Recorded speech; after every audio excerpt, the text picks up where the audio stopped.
Ang mabuting balita ng Panginoon, ayon kay San Juan.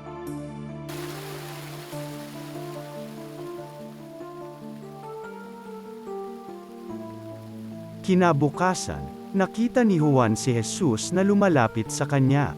Sinabi niya, "Ito ang kordero ng Diyos. Ito ang nag-aalis ng mga kasalanan ng sanlibutan."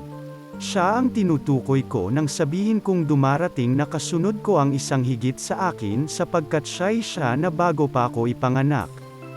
Hindi ko rin siya lubos na nakikilala noon, bagamat ako'y naparitong nagbibinyag sa tubig upang ipakilala siya sa Israel. Ito ang patutuo ni Juan. Nakita ko ang espiritong bumababa buhat sa langit, gaya ng isang kalapati, at nanatili sa kanya. Hindi ko nga siya lubos na nakikilala noon, ngunit ang nagsugo sa akin upang magbinyag sa tubig ang nagsabi sa akin, "Makikita mo ang espiritu na bababa at mananatili sa isang tao, siya ang magbibinyag sa pamamagitan ng Espiritu Santo." Nakita ko ito, at pinatututuhanan kong siya ang anak ng Diyos. Ang mabuting balita ng Panginoon.